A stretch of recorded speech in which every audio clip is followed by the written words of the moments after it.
जानकी जीवन स्मरण जय जय राम. कुंडलिक वरदा हरी विठ्ठल. श्री ज्ञानदेव तुकाराम. कालचा विषय सोपा होता बघा. कारण काय, ठरलेला विषय आणि ठरलेली सांगायची माहिती. पण आज होता ज्ञानेश्वरीचा 15वा अध्याय आहे. ज्ञानेश्वर महाराजांनी ज्ञानेश्वरीमध्ये बहुतेक प्रत्येक अध्यायाच्या आरंभी आपल्या गुरुला वंदन केलं आहे. त्यातल्या त्यात 12वा अध्याय. 11व्या अध्यायामध्ये एक सामान्य अशी प्रस्तावना आहे. असं म्हटलं आहे की गीतेमध्ये शांत रस आहे. हा काव्याचा विषय आहे. शांत रस म्हणजे त्याच्यामध्ये वैराग्याचं वर्णन असतं. तेव्हा 11वा अध्यायामध्ये विश्वरूप दाखवलं. तर विश्वरूप हे अद्भुत आहे. तेव्हा ज्ञानेश्वर महाराज म्हणाले की या अध्यायामध्ये अद्भुत रस आहे, सगळं विलक्षण.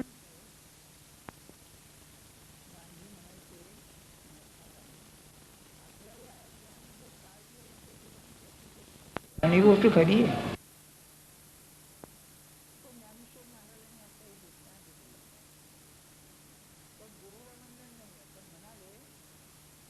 एक लग्नाचं वऱ्हाड आहे.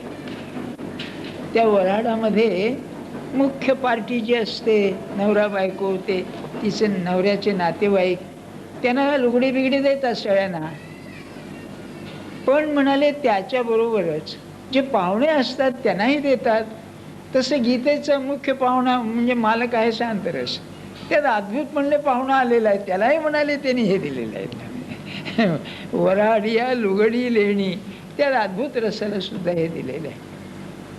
12व्या अध्यायात तसं नाही. सुरुवात अशी आहे, गुरुकृपा हिला वंदन केलेलं आहे. जय जय उदारे अतिप्रसिद्धे अनवरत आनंदे वर्षतीये. काय आजचा विषय नाही आहे तो.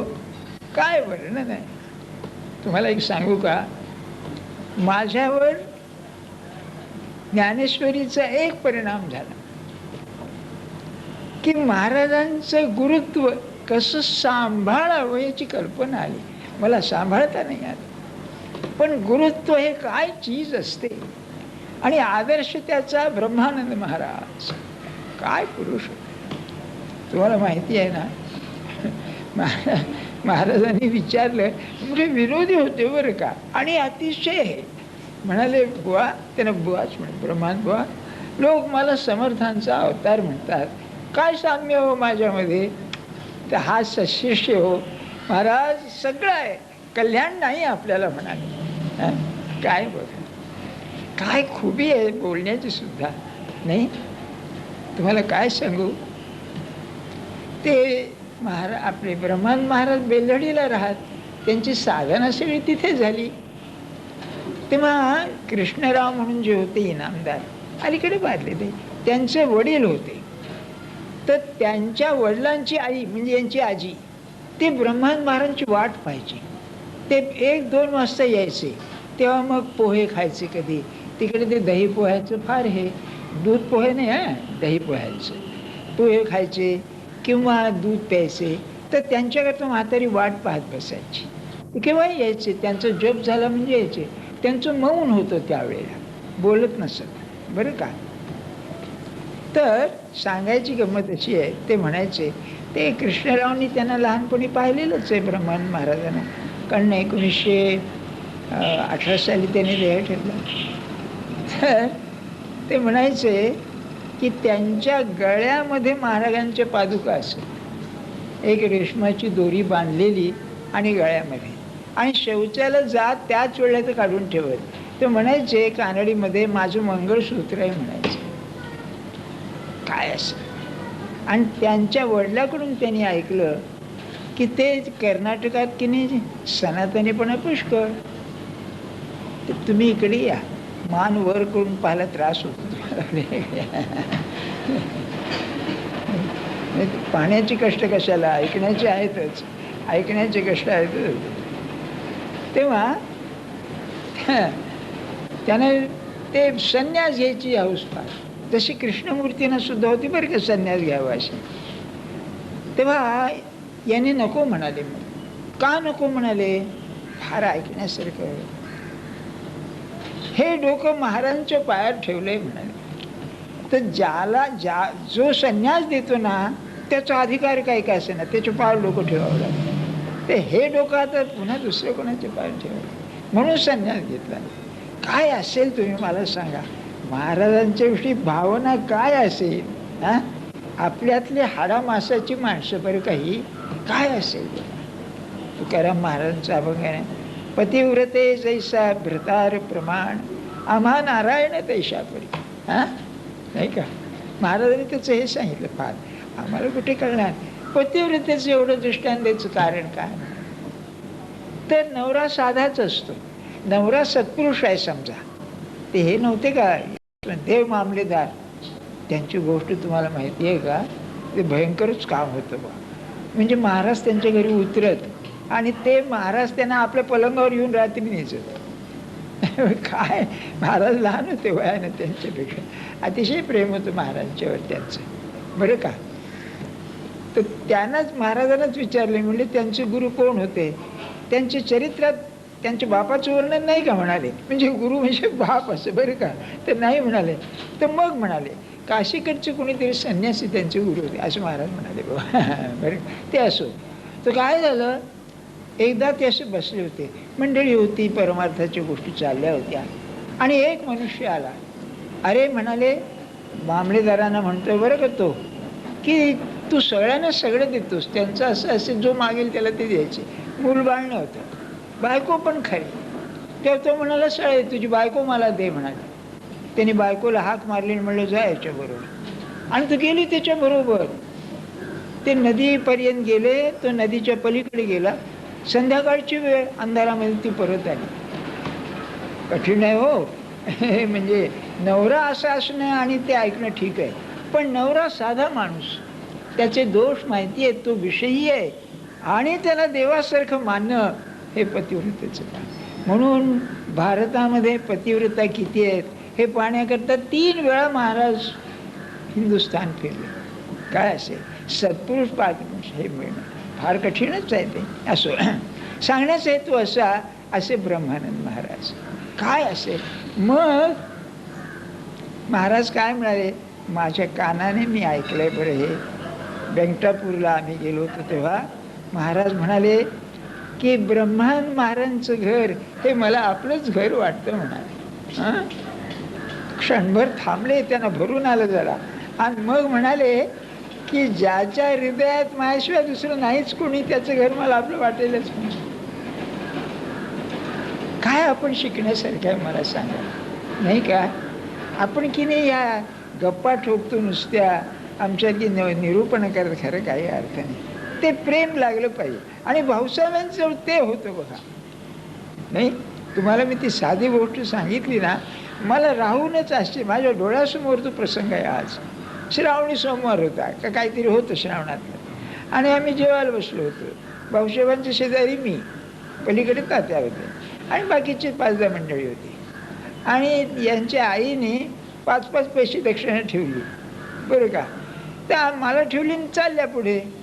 हे काय ग म्हणले, मला नाही ठेवलीस, मी नाही का महाराजांच्या घरात राहत? हे कसं सुचलं असेल? हां, बघा तुम्ही विचार करा, नाही का? महाराज जे म्हणाले ब्रह्मानंद बुवांचं घर हे मला आपलंच वाटतं. बरं, आपल्याजवळ असं काही आहे की बुवा अगदी पंतप्रधानासारखं ऐश्वर्य आहे, राहतो त्याच्यात भिकार घर काय, आपली इस्टेट काय काय असेल आपलं? हां, त्यांना न देण्यासारखं काय असेल आपल्याजवळ? किंवा फार मोठी गोष्ट दिली आहे तुम्हाला, हां, कसं असेल बघा. सांगण्याचं हेतू काय, त्याची प्रस्थान करण्याचं कारण आहे. ज्ञानेश्वर महाराजांनी गुरुची सेवा म्हणून जी केलेली आहे, न भूतो न भविष्यती, माझ्या मते आपल्या संतांच्या बाबतीत नाथांनी एवढी सेवा केली, बाकी नाही कोणी. भाग्यवानच आहेत ते. हे मिळणं भाग्यवान आहे हो. सहवास असं काय करता, ती देहाची सेवा करायला मिळणं अति भाग्याची गोष्ट आहे. मला एक लहानशी गोष्ट आठवले, नाना होते त्या दिवशी. ते महावीर चिंतामण केळकर होते, महाराजांचे शिष्य, चरित्रात आहे बघा. तर ते म्हातारपणी त्यांचा मुलगा 16 वर्ष त्यांच्या जवळ होता, सगळ्यात धाकटा मुलगा. ते म्हणाले नाही की शेंडेफळ म्हणून म्हणजे हे होतं. तर ते म्हणले ते म्हातारपणी थकले, म्हणजे कंबर दुखायची, तर ते तेल लावून द्यायचे. तर म्हणले तेवढी सेवा करायला मिळाली. बघा किती अर्थ आहे यामध्ये, नाही का. सत्पुरुषाच्या देहाची सेवा करायला मिळणं भाग्याची गोष्ट आहे, खरं सांगतो तुम्हाला. कारण तो देह पवित्र असतो ना, त्यामध्ये ते ज्ञान राहिलेलं, ते प्रेम राहिलेलं असतं. नुसतं खरंच असं. असं हे सगळं सांगायचं कारण असं की मानव जीवन म्हटलं ना म्हणजे 4-5 संबंध सगळीकडे. ते की नाही कायमचे आहेत, इटर्नल आहेत, सदा का. एक आई आणि मूल हा संबंध, त्याला आपण वात्सल्य म्हणतो. दुसरं मालक आणि नोकर. महाराज म्हणायचे बघा, मालकी आणि गुलामी पाहिजे. त्याला इंग्लिशमध्ये फार छान आहे मानसशास्त्रात, ॲग्रेशन आणि सबमिशन. हे पशु असतात ना, यांच्यामध्ये सुद्धा मालकी असते. हे सिंह असतो, तुम्ही चित्र पाहिली आहेत का? सिंहांचे कळप असतात ना, त्यामध्ये जर हे मारून आणलं पशु खायला तर सिंह खातो पहिल्यांदा, आणि ते बाकीचे नुसते बसलेले असतात बाजूला पाहत. त्याचं झालं म्हणजे हा दादाच की नाही घरातला, ते बाकीचे नुसते बसतात. म्हणजे सबमिशन म्हणजे गुलामी, दास्य. दुसरं सख्य, त्याला मी सांगितलं ना फ्रेंडशिप म्हणून अरिस्टॉटल म्हणतो. सगळ्या संबंधामध्ये अरिस्टॉटल म्हणतो फ्रेंडशिप इज द हायेस्ट, बरं का. सख्य. दुसरं नवरा बायकोंचा संबंध, त्याला आपल्याकडे मधुर भाव म्हटलेला आहे. आता ते माधुर्य राहिलंच नाही, सोडून द्या म्हणा, कटुताच आहे सगळी. पण माधुर्य इतकं नाजूक असतं ते, नाही का. मी सांगितलं गंमत करायची, काय सांगू मला. ज्ञानेश्वर महाराजांनी फार गंमत केली आहे. आपल्याकडे काय आहे, जुन्या पद्धतीनं नवऱ्याचं नाव सांगत नाहीत, ते मध्ये गोष्टीत गोष्ट सांगतात. एक नवरा बायको महाराजांच्याकडे आले, दोघंही MSc होते, अहमदाबादला कॉलेजमध्ये प्रोफेसर होते. पुढे ते भांडले, वेगळे झाले, आणि तो नवरा आजारी पडला.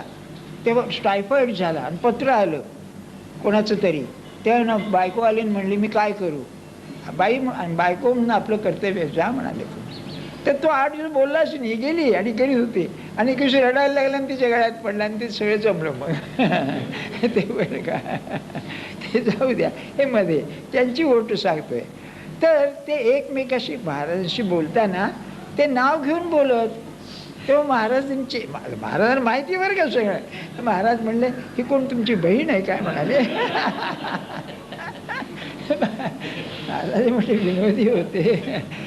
त्यांना की नाही दोष काहीच नाही. माणसं बदलताना सारखं जीवन त्यांना माहितीच आहे की हो. आपली गंमत केली महाराज. तर ज्ञानेश्वर महाराजांनी खूबी केली आहे बघा, फार ऐकण्यासारखी. आता त्यांच्या काळामध्ये नवरा बायको म्हणजे नावाने एकमेकाशी बोलतच नसत.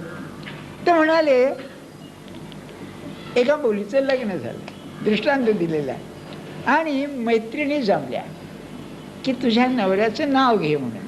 बरं का, ते काही घेईना. मग एक मैत्रीण म्हणली हे तुझं नवऱ्याचं नाव का? नाही म्हणत. दुसऱ्या नवऱ्याचं हे नाव का? नाही म्हणत. तिसऱ्याचं नाव का? हे नाही म्हणत. अशी 4-5 जणींनी नावं विचारली, हे नाव का तुझ्या नवऱ्याचं, हे नाव का? आणि प्रत्येक वेळेला नाही म्हणाली. आणि नाव उच्चारल्याबरोबर लाजली, म्हणाले बरं का ते नाव तिच्या नवऱ्याचं. तसं म्हणाले श्रुती जी आहे ही भगवंताला नेती हे नाही करते, पण जे नाव आहे ते सांगताना लाजून गप बसते म्हणाले. बुद्धीची कमाल आहे की काय सांगू तुम्हाला. ज्ञानेश्वरी म्हणजे कमाल आहे. म्हणून महाराज म्हणायचे गुरुचं नाव सांगू नये, आपल्या वागण्यावरून तो ओळखता आला पाहिजे. अरे बापरे, हे सगळं अवघडच आहे नाही का. सांगण्याचा हेतू काय, तर हे जे संबंध आहेत ना, नवरा बायकोचा, सख्यत्वाचा, मित्राचा, किंवा आईचा आणि मुलाचा, दास आहे, त्याच्यामध्ये गुरु आणि शिष्य हा संबंध अगदी ग्रीसमध्ये सांगितलं, प्लेटोपासून आत्तापर्यंत, अर्जुनापासून आता, त्यामध्ये सगळ्यामध्ये प्रेम आहे, आदर आहे, प्रेम आहे. आसक्ती आहे, सगळं आहे, पण दिव्यता नाही त्यामध्ये. ती सद्गुरू आणि सशिष्याच्या मध्ये असते. पावित्र्य, दिव्यता, एक ईश्वरी काहीतरी आहे ते याच्यामध्ये. गुरु आणि शिष्य, आम्हाला पुष्कळ विद्यार्थी पण काय सर कसं काय आहे, हे बरोबर आहे हो, हा साधा शिष्य संबंध आहे. पण सद्गुरू आणि सत्शिष्य म्हटलं ना, त्याच्यामध्ये दिव्यता आहे काहीतरी. दिव्यता नुसती नव्हे, काहीतरी ईश्वरीपण आहे त्यामध्ये. समर्थांनी तर म्हणलंय, सद्गुरुहुनी देव मोठा, जयास वाटे तो करंटा. दासबोधामध्ये आहे बरं का. म्हणून म्हटलं की सद्गुरू आणि सत्शिष्य याच्यामध्ये सद्गुरूचं जो संबंध आहे त्याचं वर्णन ज्ञानेश्वर महाराजांनी केलेलं आहे. इंग्लिशमध्ये पार एक्सलन्स म्हणतात ना, ते 15व्या अध्यायामध्ये त्यापैकी एक आहे. 15, 16, 17, 18, 18व्यात तर कमालच आहे एकदम. पहिल्या 10 ओव्या ज्या आहेत 18व्यामध्ये त्या संस्कृत आहेत सगळ्या, एक एक वचन संस्कृत आहे आणि प्रत्येकामध्ये इतका अर्थ भरलेला आहे की बोलायची सोय नाही. बरं का. सांगण्याचा हेतू एवढाच की आज आता ते वर्णन करतायत त्यामध्ये काय आहे. सद्गुरू, मी सांगितलं ब्रह्मानंद महाराजांनी त्या पादुका गळ्यात घातले होते ना, याची एक गोष्ट सांगतो मध्येच गमतीची बरं का. एक काय आडनाव त्यांचं, ते हे होते बघा, त्यांचा मुलगा फायनान्स डिपार्टमेंटमध्ये होता, त्याची सही असायची 1 रुपयाच्या नोटेवर. ते आपल्याकडे येऊन राहिले होते काही दिवस, म्हातारे वकील होते मेहसाण्याचे. काय नाव त्यांचं, आंबेगावकर. त्यांना महाराजांनी पादुका दिल्या होत्या बरं का. ते मी सांगितलं ना त्यांची गोष्टीत गोष्ट येते आहे. आज आपल्याला तिने 1 तासभर दिला आहे म्हणतो. ते मेहसाण्याला वकील होते, बायको वाढली ते एकटीच असेल, फार चांगला जप म्हणजे जप, दुसरं काही करायचे नाही ते बरं का. तेव्हा महाराजांच्या पादुका त्यांना दिल्या होत्या. ते रोज त्याला तेल अत्तर वगैरे लावायचे, फार चांगलं दुधात तूप, चांगलं घरचं तूप वगैरे लावायचं. तसं एक पादुका उंदरांनी पळवलं. तेव्हा त्यांचं पत्र आलं, मीच त्याला उत्तर महाराजांनी सांगितले, लिहून घेतलंय. ते म्हणलं आता मी काय करू, नवीन पादुका तयार करू का. छे म्हणाले, फार बरं झालं, ते एका पादुका त्याचीच पूजा करा. महाराज त्यांनी लिहिलं की मी आता लंगडा झालोय, तुमच्या घरातूनच हाता येणार नाही मला म्हणाले. अशी आपली गंमत असू द्या. तेव्हा पादुकांचं अतिशय महत्व आहे. नेहमी सत्पुरुष जवळ राहत नाही. तुम्हाला आठवते का, तुम्ही वाचलं असेल महाराजांचं एक वाक्य आहे की सत्पुरुष सुद्धा शिष्याला नामाचं प्रेम वाढवील असं करतो. जर त्याला दूर ठेवायचं असेल तर दूर ठेवतो, आहे ना महाराजांच्या याच्यात. तो जवळ ठेवीत नाही, कारण काय होतं, त्याच्या देहाचं प्रेम लागतं. मग काय असतं बघा सत्पुरुषाचं तऱ्हा, मग त्याला नामाचं प्रेम लागण्याकरता त्याला दूरच ठेवावं लागतं नाही का. तर तो दूर ठेवलं म्हणजे गुरुचे चिन्ह काय, त्या पादुका. त्याचं वर्णन ज्ञानेश्वर महाराज करतात की त्या पादुकांचं म्हणजे, तर त्याची किंमत मी सांगितली. ब्रह्मानंद महाराज ते गळ्यात घाला, काय भावना असेल हो. हा एवढा विद्वान माणूस कसं काय असेल, मला खरंच आश्चर्य वाटलं. तुम्ही त्यांचे फोटो पाहिलेत ना, मी अगदी विनोदाने अतिशय नम्रतेनं म्हणतो, त्यांच्या हातात जर झारा दिला ना, ते स्वयंपाकीत असं वाटेल, असं बाह्यांग सगळं. कर्नाटकी आचार्य आहे ते नाही का. काय बाह्यांग हे, अंगावर कोड होतं दिसायला, पोट त्यानं की नाही जलोदर होतं, तेव्हा पोट मोठं वाढलेलं आणि असं सगळं. पण काय प्रेम असेल. महाराज जिथे म्हणायचे की त्यांचं घर हे माझंच घर, मला वाटतं काय असेल मला सांग त्यांचं प्रेम नाही का. मी म्हटलं महाराजांना त्यांच्यासारखं प्रेम यावं, ते म्हणले एका जन्माचं नसतं म्हणाले. असं बोलले बुवा, काय असेल.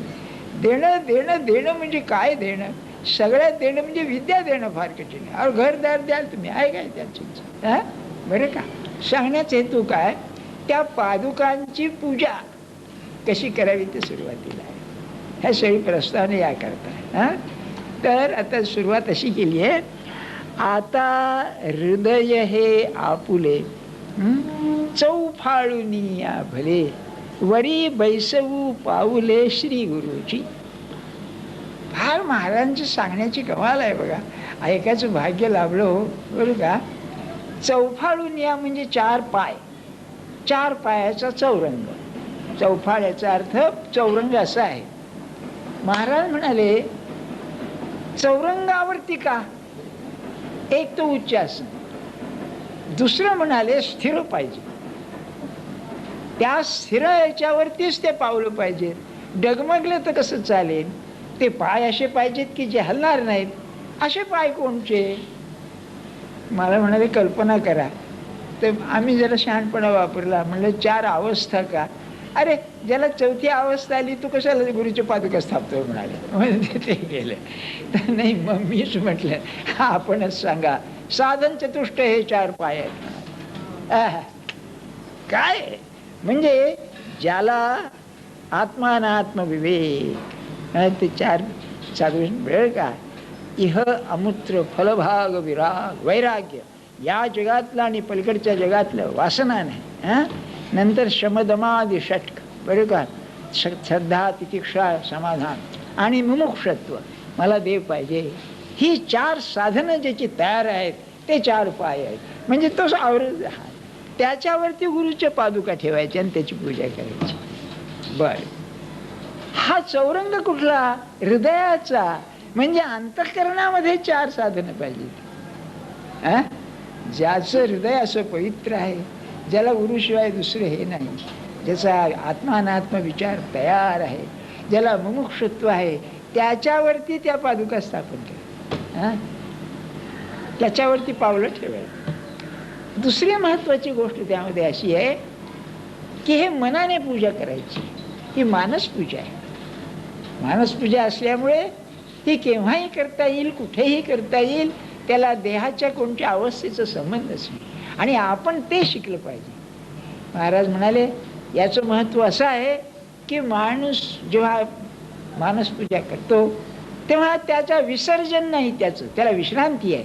गणपती विसर्जन करतो आपण, आला तसा बुडवून टाकतो.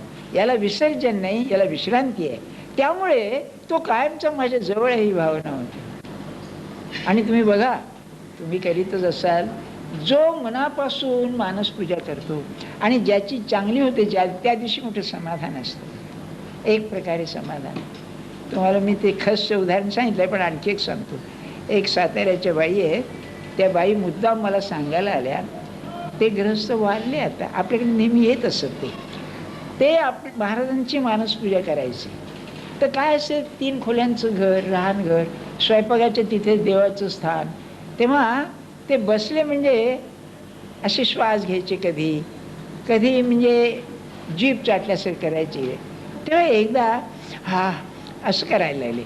तेव्हा ही सून स्वयंपाक करीत होती. तेव्हा तिने सहज विचारले की भाऊ तुम्ही काय करतात? अगं म्हणाले मी महाराजांना नैवेद्य दाखवला, त्या श्रीखंडाचा नैवेद्य दाखवला, तर म्हणले मला वास येतोय त्याचा. म्हणजे बापरे, म्हणजे कल्पना ही काय असते बघा, किती सृजनशील असते, क्रिएटिव्ह असते. म्हणून तुकाराम महाराज म्हणाले घेतो कल्पनेचे भोग. तुम्ही कल्पनेनं भोग दिलेले न मानती बाह्य रंग. आणि दुसरं मी तुम्हाला सांगितले 1000 वेळा, आता तिची गोष्ट पुन्हा सांगतो. एक अण्णासाहेबांच्याकडे एक कांची स्वामी म्हणून आला होता, बरं का? आता रोज 1 लाख जप करायचा. सुब्रमण्यम तो शिष्य आणि त्याची वर्गणी गोळा करणं हे त्याचं काम, बरं का? तेव्हा यांच्याकडे महिनाभर होता. तर त्यांनी दिलं काही नाही, एवढं तिखटाचं गोळा आणि भाकरी खायचा लेखाचा, पण रोज गोड लागायचं काहीतरी त्याला. तेव्हा त्याची पद्धत अशी असे की बसले 2 जण जेवायला, म्हणजे ताट वाढले की तो डोळे झाकून नैवेद्य दाखवायचा सुब्रमण्यम म्हणून, मग जेवायचा. ते एकदा असा बसला असताना डोळे उघडले आणि म्हणले अण्णासाहेबांना, हा काय पदार्थ आहे? कोशिंबीर होती. हा काय पदार्थ आहे? त्याने विचारलं कुकला, स्वयंपाकेला, काय रे काय आहे? पलांडू आहे म्हणलं, कांद्याची कोशिंबीर आहे. तर हा काय म्हणला, तरी स्वामी तोंड वाकडं करीत होता म्हणाला. बघा काय आहे. हे नुसतं ऐकून सोडून देऊ नका हो. आपल्या जीवनात उतरलं पाहिजे ना, की मला आपल्याकडे येतात बाई, त्या नेहमी सांगतात की मी स्वयंपाक करताना महाराजांना हा नैवेद्य दाखवायचा आहे, सारखं ध्यानात ठेवते की आता ही पोळी महाराजांना वाढायची आहे ना, उत्तम झाली पाहिजे, चांगली झाली पाहिजे, किंवा काय कोशिंबीर म्हणा काय पदार्थ, प्रत्येक वेळेला अगदी लक्ष देऊन करते. त्यामध्ये म्हणलं दोन्ही गोष्टी होतात, एक नाम राहतं आणि महाराजांचं अनुसंधान राहतं, त्यांना खायला घालायचं नाही का. आणि तुम्हाला ती गोष्ट माहिती ना महाराजांच्या मावशीची, ती आली महाराज लागले रडायला. आता महाराज आई आई हो गणू काय झालं रे तुला, पोट दुखतोय म्हणाले. अरे ती म्हातारी होती मावशी, दारिद्र्य हो मूर्ती म्हणते. ते म्हणले तू रोज थालपीठ खातेस, त्याला तेल लावित नाही, ते मला खायला देतेस, म्हणजे नैवेद्य दाखवते, पोट दुखतंय म्हणले माझे. काय हे साधं दिसतं, पण केवढा अर्थ आहे त्यामध्ये, की तू जे देतेस ते मलाच पोचतं, असं नाही का अर्थ. हे आपण करायला पाहिजे. तेव्हा मुद्दा सांगण्याचं काय, चौरंग असा पाहिजे. आपला चौरंग कसा आहे, लग्नात फुकट मिळालेला असणार नाही का, आलाय घरात झाला आपल्याला राहू द्या, मोडला तर मोडला आणि डगडगायचा असतो, आपणच तसले नाही. आता हृदय हे आपले चौफाळून या भरे, वरी बैसू पाऊले श्री गुरुची. बरं का, पुढे म्हणाले ऐक्य भावाची अंजुळी सर्वेंद्रिय कुटुंबी भरोनिया पुण्याअंजली अर्घ्य देवो. आता अर्घ्य द्यायचा अशी पद्धत आहे.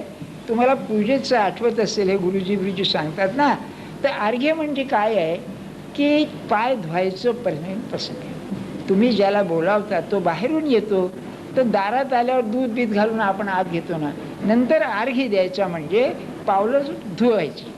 पावलं धुवायची म्हणजे काय करतो, पाणी घ्यायचं उंजळीमध्ये आणि त्यामध्ये फुलं आणि तुळशी घालून ते पायावरती घालायचं, त्याला अर्घ्य देणं म्हणतात. बरं का, तेव्हा ज्ञानेश्वर महाराज आता काय बुद्धिमत्ता आणि अनुभव बघा, अंजलीमध्ये केलंय ना. अंजली म्हणजे दोन एके ठिकाणी, तर ऐक्य भावाची अंजली म्हणजे मी आणि तू दोघं एकरूपच आहोत ही ओंजळ. काय बुद्धिमत्ता आहे. मी तुम्हाला सांगतो ना, आपण पुष्कळ मोठे ग्रंथ वाचलेत की हो, पण ही म्हणजे प्रतिभेची जी भरारी आहे ना, आश्चर्य वाटतं. 18 वर्षाचा मुलगा लिहितोय, तुम्ही कल्पना करा. गुरुचं की म्हणले ऐक्य भावाची अंजली, त्याच्यामध्ये कळ्या घातल्या आहेत, तुळशी कळ्या. तर कळ्या कसल्या, इंद्रियांच्या कळ्या आहेत. कळ्या का हो, फुलं का नाही, असं आहे. परमार्थामध्ये सगळं साधन असेल ती इंद्रिय खेचण्यात आहे. इंद्रिय जी बाहेर पसरली आहेत, उमलली आहेत, ती खेचण्याची आहेत, म्हणून कुडमुडी, म्हणून ती कळ्या आहेत त्यामध्ये. म्हणजे त्या अंजलीमध्ये आशयाच्या कळ्या, तर त्या इंद्रियांना अंतर्मुख केल्याच्या कळ्या आहेत, इंद्रिय कुडमुडी. भरोनी पुण्याअंजली, पाणी कसलं आहे, आपलं पुण्य हे पाणी आहे, आणि त्या पाण्याने पाय धुतोय मी. अरे घ्या दे हो. बर, आता पुढे चंदन लावायचं. तुम्हाला माहिती आहे, भटजी लोक सांगतात ना, तोच प्रकार आहे पुढे, नाही का. आता चंदन लावायचं, चंदन लावायचं ते या तिसऱ्या बोटाने लावायचं, याला बरं का माझ्या. तेव्हा आता पुढे म्हणतायत अनन्योदके धुवट वासनाचे तन्निष्ठ ते लागलेसे अबोट चंदनाचे. काय सांगावं बघा. इथे पाणी कोणचं घेतलं हो त्यांनी, पुण्य सांगितलं ना पाणी, तर त्याच्याशी अनन्यता आहे पाणी, त्याने स्वच्छ केलं पाय. अनन्योदके. तुम्हाला एक सांगून ठेवतो, महाराजांचं वाक्य आहे, जोपर्यंत देहबुद्धी आहे तोपर्यंत सगळे सद्गुरू एक नाही, संत एक नाही, आपला तोच खरा, आणि तिथे केंद्रित केल्याशिवाय परमार्थ नाही. हां, मग देहबुद्धी गेल्यावर सगळे साधू एकच आहे, हे फार महत्वाचं आहे. तो दुसरा किती मोठा असे ना, आपला नाही, आपला तो आपला, हे लक्षात ठेवा. आपण तुम्ही करा असं मी म्हणत नाही, परमार्थ पाहिजे ना, बस माझा तो माझाच. पुढे त्यांनी अव्यभिचारी शब्द वापरलेला आहे. हो, मग अनन्यतेचं पाहिजे, तुझ्याशिवाय मला नाही. मला जे भाऊसाहेबांचं कौतुक वाटतं ना, ते हे वाटतं काय त्या पुरुषाला दुसरं हे नाही. एक गंमत सांगतो त्यांची. त्यांचे एक भटजी होते, ते भटजी श्राद्धाला यांच्या घरी आले होते महाराज भेटायच्या आधी, आणि म्हणाले भाऊसाहेब तुम्ही कोणाचा मंत्र घेतलाय का. भाऊसाहेब म्हणाले मला काहीच माहिती नव्हतं. नाही घेतला, मी देतो तो घ्या. बरं म्हणाले, बरं का. तेव्हा त्यांनी भाऊसाहेबांना मंत्र दिला. पुढे महाराजांच्याकडे येऊन राहिल्यावर ते म्हणाले भाऊसाहेब मला तुम्हाला नाम द्यायचं आहे, तुम्ही कोणाचं घेतलंय का. हे सांगितलं महाराजांना. महाराज काय म्हणाले, तुम्ही त्यांच्याकडे जा आणि त्यांना सांगा की मी असं असं त्यांचं घेतोय, तुमचं मंत्र तुम्ही घ्या. तर मी म्हणलं भाऊसाहेब तुम्ही कसे गेलात? त्याने सांगितलं, मी गेलो म्हणाले. आपल्याला किती लाज वाटली असते की काय सांगा, आता जा तुमचं मंत्र घ्या तुम्ही परत म्हणायचं नाही. पण भावसाहेब फार कमाल आहे त्या पुरुषाची की नाही. महाराज म्हणजे महाराज, सांगितलं ना गेलं. आश्चर्याची गोष्ट अशी म्हणाले, मी गेलो त्यांच्याकडे. अरे म्हणजे तुम्ही इकडे कुठे आलात? पावसाळ्याने फार मान दिला त्याने, काही वस्त्र विस्त्र दिलं त्यांना. पण म्हणले महाराजांनी मला असं सांगितलंय. बरं म्हणाले, त्या माझं मला परत आले, परत आले म्हणजे. नाही म्हणजे पहा किती हे आहे बरं का. अनन्योदके धुवट, अगदी तो किती मोठा असू दे, माझा तो माझा. बरं, आणि तुम्हाला एक सांगून ठेव, सत्पुरुषाचं सत्पुरुषपण आपल्याला कळत नाही. त्याच्या घरी किंवा त्याच्या संस्थानामध्ये गैर गोष्टी असतातच. कुठे नाहीत मला सांगा, आपल्याला कळत नाही. सगळीकडे असं असतं. अहो इथेच एकदा काय झालं, दोन माणसामध्ये वाद झाला काहीतरी. त्या दोघांनी महाराजांजवळ तक्रार केली. तेव्हा महाराज म्हणे, माझा आहे दवाखाना. त्यातला एक दुसऱ्याला काय म्हणाला, इतके दिवस महाराजांच्याकडे तुझं काय कमी झालं नाही. तेव्हा हा काय म्हणाला, तुम्ही काय सुधारलं म्हणून मला म्हणाले. महाराज काय म्हणाले, कोण किती दिवस माझ्या दवाखान्यात राहायचे, तुमच्यावर नाहीच आहे म्हणाले, माझ्यावर द्यावर म्हणे. महाराजांचं काय सांगू तुम्हाला. छे छे छे, सत्पुरुषाची संगत म्हणजे एक दिव्य चीज आहे काहीतरी. म्हणजे कोणाला नाव ठेवायची मला सांगा. आपण सगळेच की नाही भरल्या गुणाचे आहोत अगदी. तेव्हा सांगण्याचा हेतू काय, एक मूळ व्याधीवाला आहे, दुसरा क्षयरोगी आहे. त्याला तेच आहे, यालाही तेच, नाही का. त्याचं औषध कोण घेतोय खऱ्या अर्थानं, तो दवाखान्यात ठेवतोय. बरं आहे ते काय आहे, जन्मजन्मी दवाखान्यात ठेवची गचांडी वाटून झाले का आता म्हणून काढेल तेव्हा आम्ही जाणार बाय. सांगण्याचं हेतू तुम्हाला काय, तेव्हा अनन्योदके धुवट, हा तुझ्याशिवाय मला नाही कोणी, खरं नाही. याला मी माझ्या कानाने अनेक वेळा ऐकलं भाऊ. त्यांच्या कानावर घातले की आपली जबाबदारी संपली. हे फार महत्वाचं आहे. आपण कानावर घालतो, जबाबदारी संपत नाही. बघा तुम्ही, नाही का. ते पुन्हा लचण बरोबर घेऊन जातो, ते नाही. त्यांना एकदा सांगितलं ना, संपलं, आपलं काम संपलं, नाही का. असं पाहिजे. म्हणून म्हटलं अनन्योदके धुवट. वासना जे तन्निष्ठ, काय सांगू तुम्हाला. याची वासना आहे. वासना म्हणजे हवे नको पण, हवे नको पण आहे, हवे पण आहे, पण तन्निष्ठ. निष्ठा शब्दाची एक गंमत आहे बरं का. स्था धातू आहे मूळचा. स्था म्हणजे थांबा, उभा राहा. स्था, स्थाणू, स्थाणू म्हणजे खांब. तर स्था म्हणजे उभं राहणं, थांबणं. मी हा काय आहे, अतिशय या अर्थानं नि प्रत्यय आहे. निस्वार्थ आहे ना असा, निशेष, निस्सार, निर्भय. तेव्हा निष्ठा म्हणजे अगदी पूर्ण एका ठिकाणी घट्ट राहण्याचं नाव निष्ठा. महाराजांचा अर्थ आहे, ज्याला दुसरे इष्ट नाही तो निष्ठ म्हणाले, असे महाराजांनी अर्थ केलं बरं का. तर वासनाचे तन्निष्ठ म्हणजे तुझ्याशिवाय मला दुसरं काहीच नको. महाराज एकदा म्हणाले की, म्हणले तुम्ही देवाजवळ मागता ना. हो मागतो म्हणलं बाबा. तर म्हणले असं मागा, हे बाकी सगळे देण्यापेक्षा तूच ये ना, म्हणजे भानगड नाही म्हणाले बरं का. आळपणच पुढे म्हणाले, पण तू नुसतं येऊन करायचं काय, आम्हाला पाहिजे ते दे, त्यात आहेच म्हणाले. ते नाही, पण तू ये. किती छान आहे नाही का. महाराज उदाहरण द्यायचे बघा, की खरी नवऱ्यावर प्रेम करणारी बाई काय म्हणेल, काही नको तुम्ही पाहिजे मला, हे म्हणेल ना, तसं भक्ताचं असतं. वासना जे तन्निष्ठ. आणि याला त्यांनी चंदन म्हटलेलं आहे. त्या पूजेमध्ये या बोटाने चंदन लावायचं आहे. पूजेमध्ये त्या पादुकांना चंदनाचं महत्व काय, सुगंध आहे त्याला. याला वासना आहे, पण ती वासना कशी आहे, भगवंताशिवाय दुसरी नाही. तुझ्याशिवाय मला काही नको, दारिद्र्य चालेल, दुःख चालेल, तू पाहिजेस. नाही बघा किती शिकवण फार अप्रतिम आहे, की मला जगामध्ये पाहिजे काहीतरी, पण काय पाहिजे, तू पाहिजेस, तुझ्याशिवाय मला असं नको. म्हणून शिष्याला जर सगळ्यात दुःख असेल ते जेव्हा गुरुचा वियोग होतो तेव्हा दुःख आहे. दामले म्हणायचे, या दामल्यांचे वडील तात्या दामले वडील. एकदा असेच ब्रह्मानंद महाराज निघाले जायला, 25-30 मंडळी बरोबर होती. जाता जाईनात बरं का. शेवटी महाराज म्हणले मी येतो बुवा पोचवायला, म्हणून त्या पुलापर्यंत गेले महाराज. तरी अर्धा तास घोटाळत राहिले गेले. आणि शेवटी गेले गेले गेले, पाहत पाहत गेले महाराज. काय असेल मला सांग, प्रेम ही काय वस्तू असेल, नाही का? नाही, वियोग सहनच होणार नाही. आणि तुम्ही काही म्हणा बरं का, या निर्गुणाच्या याच्या गप्पा किती मारा, सगुणाचं प्रेम काही निराळ आहे.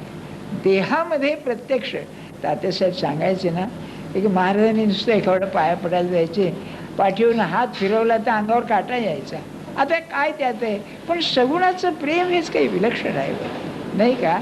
नुसतं पाहू द्या असं वाटेल, मला नुसतं पाहू द्या एकदा. समजा एखाद्याचा बाप मेलाय, लहान आहे, मला एकदा पाहून घेऊ द्या, पुन्हा दृष्टीस पडणार नाही, असं ते प्रेमाचं आहे बघा.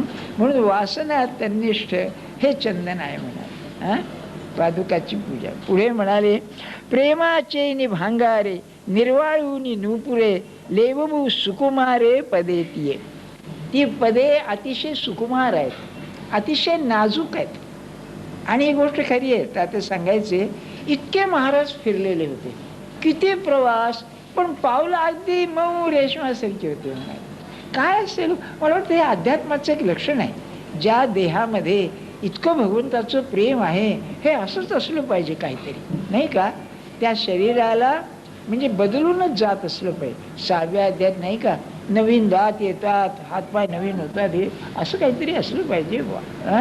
तर सुकुमारे पदेतीये. काय करू म्हणले त्याला? सोनं आहे, त्या सोन्याला झळझळीत केलं, पॉलिश केलं, आणि त्याची झुमझुम केली. छुमछुम असतं ना, ते छुमछुम केलं आणि ते त्यांच्या पायात घातलं. निर्वाळून, निर्वाळून म्हणजे स्वच्छ करून, झळाळ देऊन त्याला, तर ते त्यांच्या पायामध्ये ते छुमछुम म्हणून घातलं.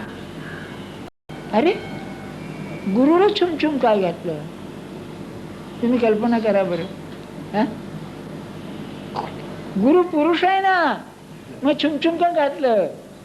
गुरु माऊली आहे, गुरु ही आई आहे, म्हणून ते पायात घातलं.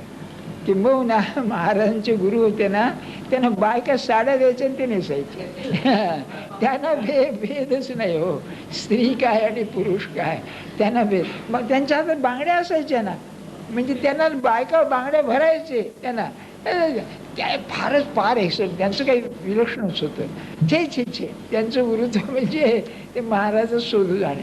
तुम्हाला माहिती आहे ना की त्यांचा अधिकार मोठमोठ्यानं कळला नाही, असं महाराज म्हणत, त्या काळच्या मोठमोठ्यानं. आणि महाराज जेव्हा येणार होते तिथे, तेव्हा 3 दिवस आधी चोर येणार लुटून नेणार म्हणून लोकांना वाटते. वेडा तुकाच म्हणायचे हो त्याला, काय म्हणतो की वेडा आलाय, काय असेल सगळं हे, नाही ते चोरून देणार म्हणजे हे. आम्हाला काय घे म्हणलं तरी घेणार नाही, मला पाहिजे ते द्या. काय कठीण आहे. महाराजांची पहिली बायको होती ना, दर्शनाला गेल्यावर त्याने हाय तुम्हालाही सांगायला राहिलं. मी म्हणलं महाराज ते असं विचित्र नेहमी असं का? एकदम म्हणाले, एक गोष्ट होती, त्यांच्या मनात काय आहे हे बाहेर दिसायचं नाही. हे म्हणले बा, आता काय त्याचा अर्थ, म्हणजे यांच्या मनात आता काय ते. आणि दुसरं म्हणाले, त्यांच्या विचित्र वागण्यावरून फार गैरसमज व्हायचा, काहीतरी असायचं ना, पिशाच्यवत वृत्ती होती त्यांची असं, बरं का. तेव्हा चोर येणार म्हणजे काय येणार आहे? चोर येणार म्हणजे लोकांना वाटलं वेडाच आहे हा, नाही का. कल्पना येणार कशी मला सांगा, त्यांच्या ज्ञानाची याची काही शक्यच नाही येणं. सगळं विचित्रच होतं मोठं. आणि तुम्हाला ती गोष्ट माहिती आहे ना की ते आमच्या हैदराबादचे अरब यशवंतराव म्हणून होते, म्हणजे अरब फौज जे होते त्याचे मुख्य, त्यांना मूल बाळ नव्हतं. तर त्यांचे ते लटांबर बायकोला घेऊन तिथे गेले. आणि हे त्यावेळेला बाहेर एक शेतकरी आला होता, तो भाकरी आणि पिठलं खात बसले होते. तुकामाई आले, त्यांनी सांगितले असं असं आहे म्हणून. त्यांनी काय केलं, 2 बायका होत्या त्यांच्या, एकीला तुकडा दिला, त्याच्यावर पिठलं दिलं, दुसरीला पिसलं. त्या दोघी काय म्हणाल्या, हे घाणेरडं पिठलं कोणतं. त्याने एका कोनाड्यात ठेवून दिलं. त्यांची एक मोलकरीण होती, तिने म्हटलं की सत्पुरुषाचा प्रसाद आहे, राणी साहेबांनी खाल्ला नाही, आपण खाऊन ठेवू. तिला 2 पोरं झाले, हे तसेच राहिले. बरं का, असला विचित्र प्रकार होता काहीतरी. आपल्याला असला गुरु जमायचं नाही रे बाबा. आता आपण त्यांचेच असलो तर कोणा आठवू, त्यांनी महाराजांच्याकडे दिले पाठवून, ते माझा घेऊन जाय तिथे ट्रेन कर या ना म्हणून. ते बरोबर आहे, आपल्याला ते सवयाचं कठीण नाही. महाराज असे वागले असते तर अरे बापरे, फार कठीण होतं. महाराज किती व्यवहारानं वागत, काय हे अक्कलकोटच्या स्वामीसारखी असते तर काय हो, हे मुश्किलच झाली असती. सांगण्याचा हेतू निराळा आपल्याला. तेव्हा ही गुरु माऊली म्हणून ते पंजन घातले पायामध्ये, बरं का.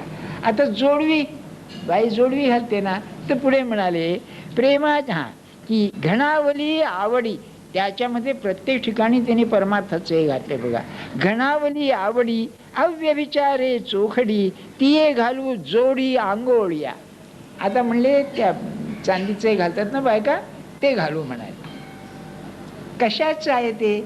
आवड घट्ट झाली, फार परमार्थाचं मर्म आहे. काय झालंय, मी ती सायकॉलॉजी ऑफ मिस्टिसिझम म्हणून केवढे ग्रंथ आहेत, परमार्थाचं मानसशास्त्र, युरोपियन लोकांनी 5-25 ग्रंथ असे अप्रतिम लिहिलेले आहेत संतांच्या चरित्रावर. त्यामुळे हे सगळं लक्षात येतं. तर काय आहे, परमार्थाची आवड ही एक स्वाभाविक असते, फार थोड्या लोकांना असते लहानपणापासूनच. त्याला सांगताय, काही लोकांना बघा, कोणाला गणपतीचं प्रेम असतं, कोणाला दत्त, अगदी स्वाभाविक, बरं का. तसं गुरुचं स्वाभाविक प्रेम काही लोकांना असतं, ते आणावं लागत नाही, आपोआपच येत असतं, बरं का. तर आवड घट्ट होणं हे परमार्थ आहे. वा, महाराजांचं दृष्टांत फार छान आहे. ही जी म्हणले परमार्थाची आवड आहे, ही हिमालयात बर्फ पडतं तशी भुसभुशीत असते, पण म्हणले ती जर स्थिरावली तर दगडापेक्षा घट्ट होते. ते घणावली आहे. घन म्हणजे घन होणं, बरं का. घनावली आवडी, आपली आवड घन होतच नाही, नेहमी उष्णता प्रपंचाची लागून बॉइलिंग पॉइंटला असते आपली. नाही का, कसली आवड काय. आपण की नाही खरोखर म्हणजे काय, तर वेडे म्हणावं तर वेडे नाही आणि तर शाणे नाही, नाही का. आज विचित्र आहे काहीतरी. घणावली आवडी, बरं का. म्हणले अव्यभिचारे चोखडी, तर ती जी आवड आहे ती शुद्ध आहे. ती चांदीची हे घालायची, जोडवी घालायची, ती शुद्ध आहे. तर शुद्ध चोखडी, अव्यभिचारे चोखडी. हा अव्यभिचारी शब्द भक्तीमध्ये फार येतो.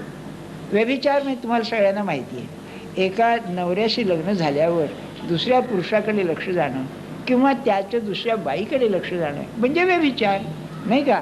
तर अव्यभिचारे चोखडी हे का चांगलं आहे, तर दुसरं मनात आवड नाही, दुसरी आवड नाही. किती शिकण्यासारखं आहे. त्या वंदनाच्या निमित्तानं, पूजेच्या निमित्तानं परमार्थ सांगितल्यासारखं केलंय ज्ञानेश्वर महाराज. अव्यभिचारे चोखडी, बरं का. तिये घालू जोडी आंघोळ्या. ते झालं. आता पूजा झाली, त्याच्यावरती कमळ वाहतात पायावर, बरं का. ते ऐका आपण, बरं का. आनंदामोद बहळ सात्विकाचे मुकुळ, ते उमलले अष्टदल ठेवूवरी. त्या पायावर आता कमल व्हायचंय. महाराजांचं फार छान. पायावर कमल का, कमलावर कमल आहे म्हणाले, चरण कमलावर कमल आहे. अरे कसं आपल्याला सुचतच नाही होय. ते की नाही, ते खरे गुरुभक्त असतात. तुम्हाला माहिती आहे ना, ते मी गोष्ट सांगितलेली, काय सांगावं. हे सुभेदार आहेत ना, त्यांच्या बायकोच्या आईची गोष्ट, बायकोच्या आईची ना गोष्ट. ते महाराजांच्या पायावर कमलाची फुलं, आईची गोष्ट ना. बाईच्या आईची, जी आई लहान होती. आई त्यांची लहान होती, 8-10 वर्षाची मुलगी. ती आपल्या आईबरोबर महाराजांच्या दर्शनाला गेली गोंदवल्यास. महाराज निजले होते आणि पांघरून होतं पायावर. तेव्हा ही गेली आणि पांघरून काढलं तर गुलाबाची फुलं पायावर होती. ऐकलं ना, तुम्हाला समजलं का. महाराज निजले होते देहात असताना, पांघरून होतं अंगावर. तर बाई गेल्या आणि पांघरून बाजूला केलं. यांची आई लहान पोरगी होती, ती सांगाय, ती मरायच्या वेळेला मी विसरेन म्हणून हिला सांगितलं. आता म्हणले मी विसरून जाईन, मरते आहे म्हणून. तेव्हा पायावर तर कमळा, आपले गुलाबाची फुलं पायावर, काही तो सीझन नाही, काही नाही. तेव्हा महाराज म्हणले की ब्रह्मानंदांनी तर आनंद सागरांनी मानस पूजा केलेली असेल. ऐकून ठेवा. मला तर असं झालं की अरे काय हे मानस पूजा, ही 2 नावं घेतली त्यांनी, आनंद सागर आणि ब्रह्मानंद. काय असेल डॉक्टर, आपण थोडा अनुभव घेतला पाहिजे हो. नाही का? काय नाही तर परमात्मा महाराज. बरं ते तेच आहेत, महाराजांच्या मध्ये फरक काय आहे हो? असं काय करता? फरक आपल्यात व्हायला पाहिजे की नाही? नाही तर माझी मानसपूजा म्हणजे आता बाहेर जायचे, गाडीची वेळ झाली, चला चटपट केलं, एकदा घाला तोंडात चहा बिन, चला पळा आपले. काय कसला आलंय? नाही हो नाही. तेव्हा ते काय म्हणतात, आता त्या पायावरती कमल व्हायचंय तर आनंदामोद बहळ, आनंदरूपी आमोद, मुद म्हणजे आनंद, मोदक शब्द आहे ना, मोदक शब्द म्हणजे आनंद देणारा. तेव्हा आनंद हा आमोद, आनंदाचा आनंद, बहळ म्हणजे पुष्कळ. तर त्या गुरुची ती पूजा करताना अतिशय आनंद झाला. खरंच असं व्हायला पाहिजे, डोळ्यातून पाणी यायला पाहिजे त्यांच्या चरणाचे स्पर्श झाल्याबरोबर. असा तो जो आनंदाचा उद्रेक आहे. सात्विकाचे मुकुल, सत्वभाव प्रगट झाल्यामुळे त्या सत्वभावाचा आनंद जो आहे तेच अष्टदल, 8 दळ असलेलं कमल आहे. तर अष्ट सात्विक भाव हे ते आहेत. ते आहेत घाम येणं, कंप सुटणं, थोडंसं चक्कर येणं, हे सगळे ते 8 सात्विक भाव आहेत. शहारे येणं अंगावर, तर ते सगळे 8 सात्विक भाव जे आले ते आनंदाचं कमळ आहे. ते कमळ म्हणजे त्यांच्या चरणावरती वाहू आपण. म्हणजे त्यांची पूजा करताना आपल्याला अष्टसात्विक भाव आले पाहिजे. बरं का? बरं. नंतर आता आरती करायची. बरं का? आरती करताना आपण जाळतो एक काहीतरी आणि ओवाळतो. तेव्हा जाळतो का आणि ओवाळतो काय ते सांगितलं. तेच अहम हा धूप जाळू. आहा, काय त्या पुरुषाची कल्पना आहे, काय प्रखर बुद्धिमत्ता आहे, क्रिएटिव्हिटी. तर मी हा जाळून टाकला आणि गंमत अशी तो धूप सुगंध आहे. भगवंताच्या पायी हा जो अहम जाळणं त्याचा सुगंध आहे. अहम हा धूप जाळू. धूप जाळला, अहम गेला, आता मी नाही, नाहम, नाहम तेज ओवाळू. आहा, म्हणजे मग आत्मज्ञानाचं तेज उजाळलं, प्रकाश झाला ना, आत्मप्रकाश, त्याने याला ओवाळू. बरं का? सामरस्य पोटाळू निरंतर, समरस होऊन, पोटाळू म्हणजे आलिंगन देऊ, पोटाला पोट लागणं म्हणजे पोटाळणं. तेव्हा त्या पादुकांना अत्यंत आनंदाने मी नाही म्हणून आलिंगन देऊ. कारण तुम्हाला सांगतो, प्रेमाचं एक अतिशय जबर लक्षण आहे, ज्या वस्तूवरती किंवा व्यक्तीवरती प्रेम आहे त्याला स्पर्श केल्याशिवाय चैन पडत नाही. राईट? अगदी तुम्ही फोटोला बघा, त्याला हात लावला तरी तुम्हाला बरं वाटेल. नाही, ते चैन पडायचंच नाही. लहान मूल आहे आईला आणि दुरून प्रेम करा, बाईला कळेल बरोबर, दुरून प्रेम करताच येणार नाही, त्याच्या अंगावर हात फिरवा असं वाटेल. आहे ना खरं हे? मग तर म्हणून म्हणाले की पोटाळू निरंतर माझी तनु आणि प्राण. आता पावलं, 2 पावलं, तर त्या पावलांना घालायला खडावा पाहिजेत. तर माझी तनु आणि प्राण, बरं का, या दोन्ही पाऊवा लेऊ श्री गुरुचरण. या 2 पादुकाला माझी तनु आणि प्राण, या पादुकांना त्या पादुका आहे ठेवीन. बरं का? करू भोग मोक्ष लिंब लोण पाया तया. प्रपंचातला भोग आणि मोक्ष या दोन्ही ओवाळून टाकीन त्याच्यावरून, तुझ्याशिवाय मला दुसरं काही नको. मग म्हणाले पुढे की या श्री गुरु चरण सेवा, अशी माझी पूजा, ही गुरुच्या चरणाची सेवा. हे पात्र तया दैवा, अशी पूजा माझ्या हातून व्हावी, हे भाग्य मला लाभावं. म्हणून जे सकरार्थ मिळावा पाठ बांधे. जगात जे मिळवायचं आहे त्या सगळ्या मिळवण्याला मी योग्य व्हावा म्हणून मी ही गुरुची पूजा करतो. बरं का? मग म्हणाले ब्रह्मीचे विसवणे वरी, उन्मेख लाहे उजरी, जे वाचे ते ये करी सुधा सिंधू. कशा करता पूजा करायची? ज्ञानेश्वरी सांगायची आहे ना. तर म्हणाले माझी वाचा ही अमृताचा सागर व्हावी म्हणून म्हणजे मी पूजा करतो, सुधा सिंधू व्हावी म्हणून. पण ती कशी आहे की ब्रह्मीचे विसवणेवरी, ब्रह्मज्ञान झालं आणि वासना आपली वाणी थांबली, कारण वाणी पोचू शकत नाही तिथपर्यंत, तर वाणी थांबली विसवणेवरी.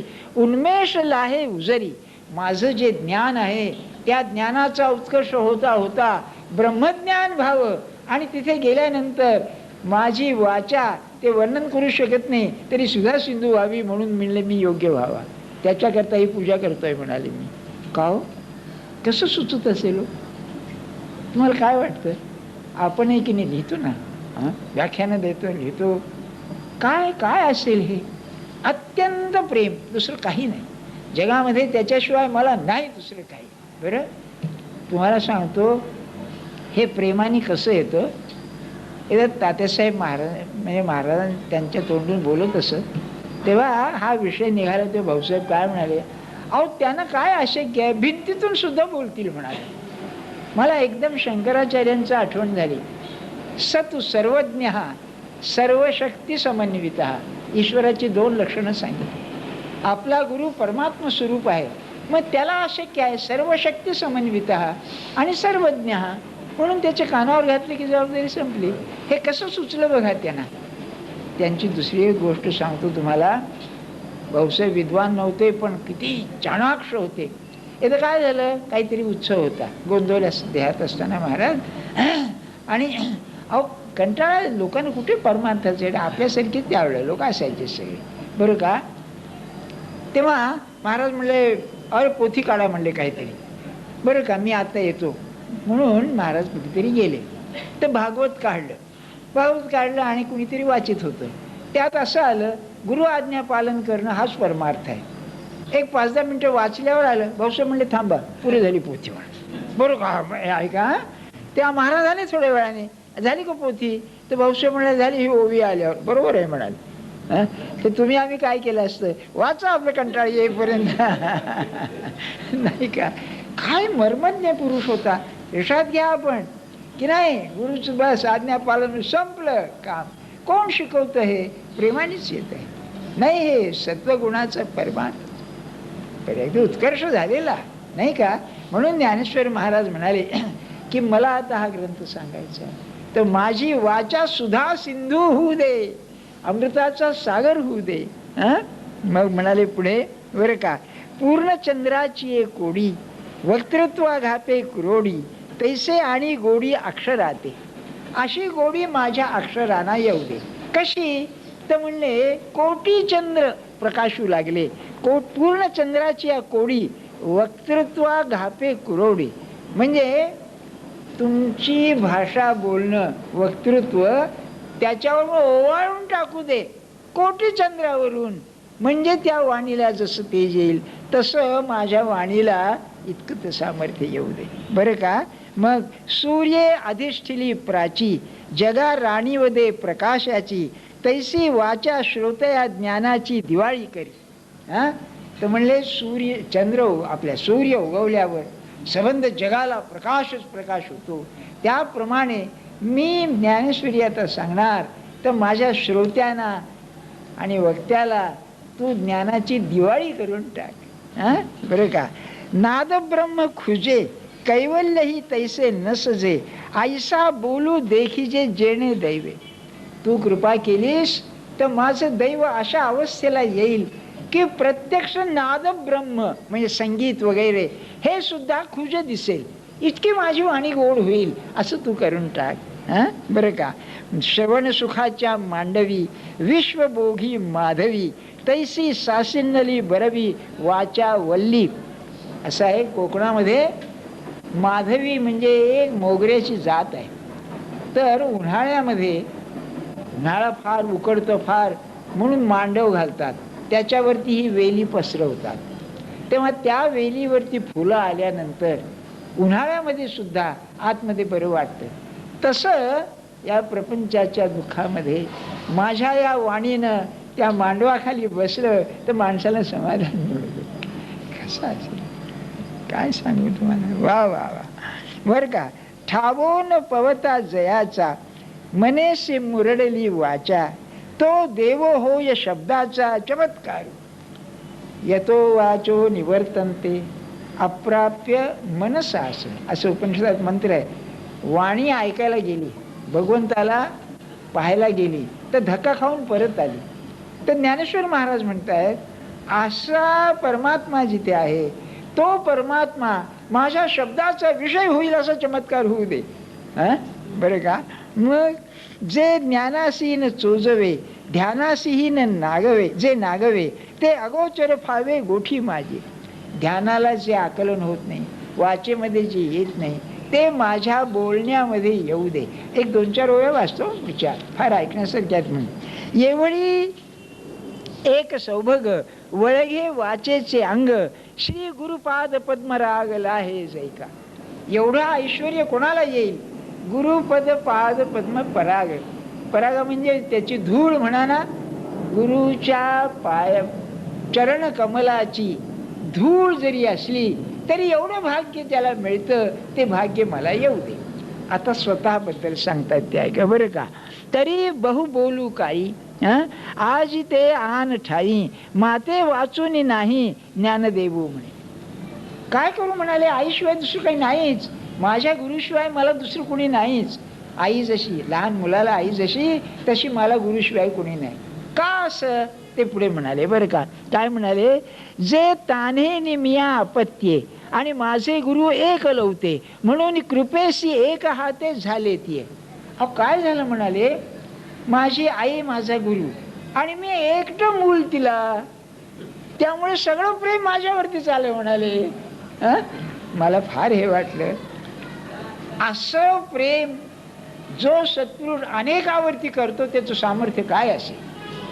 तुम्हाला माहिती आहे ना, हे सगळे लोक सांगतात की प्रत्येकाला असं वाटे महाराजांचं प्रेम माझ्यावरतीच आहे. काय खूबी असेल होई? त्याचं एकच उत्तर आहे, तो सर्वांना व्यापून असतो, प्रत्येकाचा आत्मा असतो तो. तुम्हाला ऐकलंय ना तुम्ही की या 3-4 महिने झाले बाळंतीण होऊन मुलगी आली, महाराजांजवळ पोराला दे. आता ते पोर महाराजांजवळ जायचं नाही तिच्याकडे. ते म्हणाले, अगं हे ग काय काय असेल हे? तर ते आत्मस्वरूपाचं काहीतरी असलं पाहिजे नाही का. आतून असते त्या पोराला आकर्षण. पोर जरी देह लहान असला, जीव आहेच की नाही तो, म्हणून ते आकर्षण काहीतरी असलं पाहिजे. तर ज्ञानेश्वर महाराज म्हणतायत, माझी आई ती आणि एकुलता एक मुलगा, त्यामुळे माझ्यावरती भयंकर प्रेम आहे म्हणाले त्यांचं. आपल्याला असं वाटलं तर किती छान होईल की महाराजांचं माझ्यावरतीच प्रेम आहे. त्याला एक आहे, माझं मन सांगितलं पाहिजे की माझं त्यांच्यावर आहे नाही का. ते आहे माझं इकडे आहे तिकडे आहे, बसवलं म्हणजे काय काहीतरीच आहे मग नाही का. आपली नाटकं असतात हो नाही का. ते दांडेकर एक गोष्ट सांगायचे की बरं का, एक मनुष्य देवाच्या दर्शनाला गेला आणि दर्शन करता करता श्लोक म्हणायला लागला, त्वमेव शरणम मम, आणि पाहत होता मागे तर बाहेर चप्पल होती, तेव्हा इकडे शरण मम म्हणायचं लक्ष होतं चपलेकडे म्हणाले त्याचं. अशी आपली अवस्था आहे नाही का. शरण जातो चपलेला आणि पाहतोय देवाकडे, अशी स्थिती आहे आपली. त्याला आता दोन्ही वेळ पहा पहा भरोवरी आघवी, मेघ चातासी कवी, वजलागी गोसावी तैसे केले. पाऊस पाडतो मेघ, तो फक्त चातका करता पाडतो, तसं माझ्या गुरुनी माझ्याकरता केलं की आपल्या कृपेचा वर्षाव फक्त माझ्याकरता केला, दुसऱ्या कोणाकरता नाही. म्हणून मग त्याचा परिणाम काय झाला, म्हणून रिकामे तोंड करू गेले बडबड, की गीता इसे गोड आतुडले. अरे ते म्हणले मी लहान मूल बडबडलो काहीतरी, रिकामे तोंड करू गेले बडबड. काय नम्रता आहे त्या पुरुषाची. ते म्हणले गीतेसारखं हे ज्ञान बाहेर पडलं. कर्तृत्व नाही म्हणजे कर्तेपणाचा अभिमान किती असेल नाही. काय सांगावं, कसं आपल्याला कल्पना येत नाही हो ना. आपल्याला कल्पना ही काय अवस्था आहे. एवढा ग्रंथ लिहायचा, युगन युग जो ग्रंथ माणसाला वेळ लावतोय असा ग्रंथ लिहायचा, आणि आपली भूमिका पाहावी तरी अशी नाही. हा कॉन्ट्रास्ट जो आहे हा किती रम्य आहे नाही का. एवढं सगळं कार्य करून पुन्हा मी शून्य म्हणायचं नाही. मी महाराजांना म्हणलं एकदा, तात्यासाहेबांजवळ तात्यांच्या जवळ म्हणलं नम्रता फार आहे. महाराज बसतात बरं का, हसले, म्हणाले गर्व करण्यासाठी जवळ आहे काय म्हणाले. त्यांचं खरं फार गोड आहे हो, किती गोड आहे नाही का. मी त्यावरून काय शिकायचं, आपण तसं व्हायला पाहिजे नाही का. काय मला सांगा, आपली विद्या काय, आपलं हे काय, तुम्हाला बायकांचं सौंदर्य काय. मी तुम्हाला सांगितलं बायकांचं सौंदर्य म्हणजे इकडे मेनसेट बरणी असते ना तेलाची, ती जशी स्वच्छ आणली तेव्हा बाजारातून चांगली असती, तेल वापरल्यावरती कशी मेनसेट होते आणि काहीतरी असते, तशा बायका होतात पुढे. पण सौंदर्याचा गर्व काय असतो नाही का. त्याच्यापैकी आहे ते. झालं आता सोडलं. हो या अदृष्ट आपैते ते वाळू चिरत्ने परते. बरं का. उजो आयुष्य ते मारिते लोभ करी. फार आता सांगतात हे असं का झालं माझ्या हातनं. दोनच ओव्या आहेत ना. तर म्हणाले हो या अदृष्ट आपैते, आपलं प्रारब्ध जर वश झालं बरं का, तर वाळूची रत्ने परते. वाळू सुद्धा रत्न होतात, वाळू रत्नरूप होते. किंवा जो मारायला आला आहे तो रक्षण करतो बरं का, त्याची कृपा असली तर. पण पुढे आणखी फार सुरेख केलेली आहे बरं का. आधणी घातली या हरळ, आधणी घातली या हरळ होती अमृताचे तांदूळ, जरी भुकेची राखे वेळ जगन्नाथ. काय तुमची भूक तुम्हाला तृप्त करायची जर भगवंताची इच्छा असेल तर ह्याच्यामध्ये तुम्ही काही टाका आधणामध्ये, ते अमृताचे तांदूळ होतील असं त्यांचं म्हणणं. आणि मग शेवटी तयापरी श्री गुरु करीते जै अंगीकारू, ते होऊन ठाके संसारू मोक्षमय आघवा. सद्गुरूंनी आपलं म्हटलं तर संसार हा बघा मोक्षमय होऊन जातो. आणखी काय सांगायचं. आता पुढे मग वर्णन आहे, 14 वेळा अमकं झालं तमकं झालं सगळं वर्णन आहे ना. आता उद्याचा विषय सांगतो. जानकी जीवन स्मरण. मला फार आनंद होतो.